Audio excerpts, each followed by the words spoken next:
Hello welcome back to my channel. ഇന്ന് വന്നിട്ടുള്ളത് നല്ലൊരു സിമ്പിളായിട്ടുള്ള ഒരു സ്നാക്കിൻ്റെ റെസിപ്പി ആയിട്ടാണ്. വീട്ടിലുള്ള ഇൻഗ്രീഡിയൻസ് മാത്രം മതി ഇത് ഉണ്ടാക്കാൻ. അപ്പോൾ നമ്മളിവിടെ കാണിക്കുന്നത് എഗ് കട്ട്ലേറ്റിൻ്റെ റെസിപ്പിയാണ്. അപ്പോൾ വീഡിയോ സ്കിപ്പ് ചെയ്യാതെ കാണണം. അപ്പോൾ നമുക്ക് നേരെ റെസിപ്പിയിലോട്ട് പോവാം. അപ്പോൾ ഞാനിവിടെ എടുത്തിട്ടുള്ളത് 4 ബ്രെഡാണ്. ഇതിൽ നമ്മൾ ഉരുളക്കിഴങ്ങ് യൂസ് ചെയ്യുന്നില്ല. അപ്പോൾ അതിന് പകരം നമ്മൾ ബ്രെഡ് വെച്ചിട്ടാണ് ഈ ഒരു കട്ട്ലേറ്റ് റെഡിയാക്കി എടുക്കുന്നത്. ഇനി നമുക്ക് ഒരു ബൗളിൽ കുറച്ച് വെള്ളം എടുക്കാം, സാധാ നോർമൽ വെള്ളം.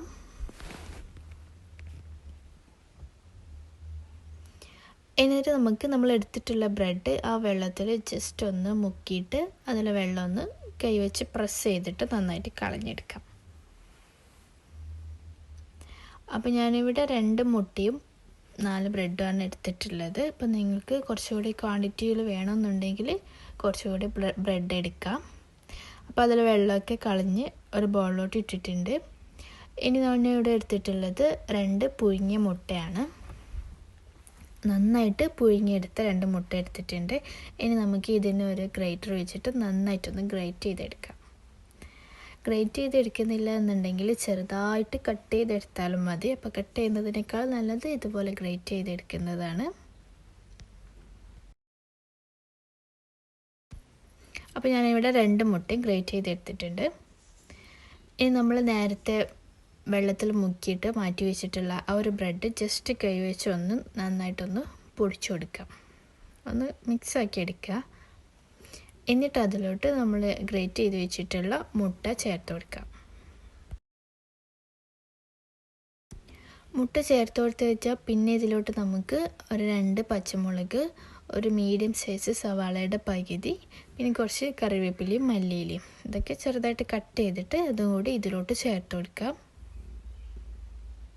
പച്ചമുളക് നിങ്ങളുടെ എരിവിനനുസരിച്ച് ചേർക്കുക. പിന്നെ ചേർക്കുന്നത് കുരുമുളക് പൊടിയും ചില്ലി ഫ്ലേക്സും 1/2 ടീസ്പൂൺ വീതം ചേർത്ത് കൊടുക്കുക. ആവശ്യത്തിന് ഉപ്പ് കൂടി ചേർത്ത് കൊടുക്കാം. അപ്പോൾ ചില്ലി ഫ്ലേക്സിന് പകരം നിങ്ങൾക്ക് മുളക് പൊടി ചേർത്ത് കൊടുക്കാം. പിന്നെ ഇതിലോട്ട് 2 ടേബിൾ സ്പൂൺ ഫ്ലോർ ചേർത്ത് കൊടുക്കാം. ഇപ്പോൾ കോൺഫ്ലോറോ അരിപ്പൊടിയോ മൈദപ്പൊടിയോ ഏതാണെന്ന് വെച്ചാൽ നിങ്ങളുടെ താല്പര്യം പോലെ ചേർത്തെടുക്കുക. ഇതിൽ നമ്മൾ ഫ്ലോർ ചേർക്കുന്നത് ബ്രെഡ് വെള്ളത്തിൽ മുക്കിയിട്ടെടുത്തായതുകൊണ്ട് മൊത്തം ഒന്ന് ലൂസ് ആവാതിരിക്കാൻ വേണ്ടിയിട്ടാണ് ഫ്ലോർ ചേർത്ത് കൊടുക്കുന്നത്. ഇത് നന്നായിട്ടൊന്ന് കുഴച്ചെടുക്കാം.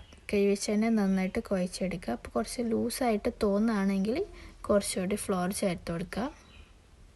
അപ്പോൾ എനിക്കിപ്പോൾ ഇത് കറക്റ്റായിട്ട് കിട്ടിയിട്ടുണ്ട്.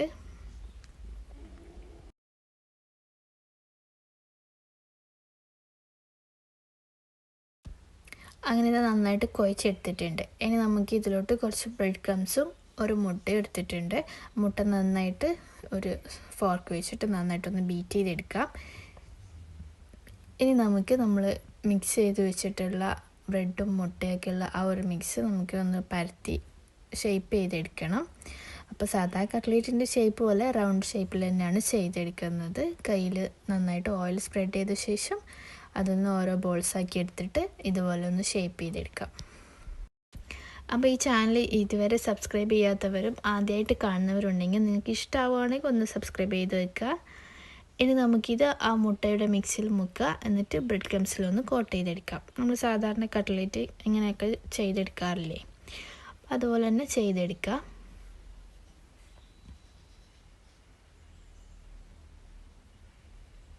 അങ്ങനെ ഇത് മുഴുവനായിട്ടും ബ്രെഡ് ക്രംസിലൊക്കെ കോട്ട് ചെയ്തെടുത്തിട്ടുണ്ട്. അപ്പോൾ ഒരു 10 പീസ് റെഡിയാക്കി എടുത്തിട്ടുണ്ട്. ഇത് നമുക്ക് 2-3 ദിവസമൊക്കെ ഫ്രിഡ്ജിൽ സൂക്ഷിച്ച് വെക്കാവുന്നതാണ്. ഇനി നമുക്കിത് ഫ്രൈ ചെയ്തെടുക്കാം. അപ്പോൾ ഓയിൽ നന്നായിട്ട് ചൂടായ ശേഷം പിന്നെ ഒരു മീഡിയം ടു ലോ ഫ്ലെയിമിലിട്ടിട്ട് തിരിച്ചും മറിച്ചും ഒരു ഗോൾഡൻ ബ്രൗൺ കളർ ആവുന്നത് വരെ കുക്ക് ചെയ്തെടുക്കാം. അപ്പോൾ വളരെ സിമ്പിളായിട്ടുള്ള നല്ല ടേസ്റ്റി ആയിട്ടുള്ള ഒരു റെസിപ്പിയാണിത്. അപ്പോൾ ഇത് കഴിക്കുമ്പോൾ ചൂടോടെ തന്നെ കഴിക്കുകയാണെങ്കിൽ നല്ല അടിപൊളി ടേസ്റ്റാണ്. അപ്പോൾ വീഡിയോ ഇഷ്ടമായിട്ടുണ്ടെങ്കിൽ ലൈക്ക് ചെയ്യുക, ഷെയർ ചെയ്യുക. ചാനൽ ഇതുവരെ സബ്സ്ക്രൈബ് ചെയ്യാത്തവരുണ്ടെങ്കിൽ പ്ലീസ് ഒന്ന് സബ്സ്ക്രൈബ് ചെയ്യുക.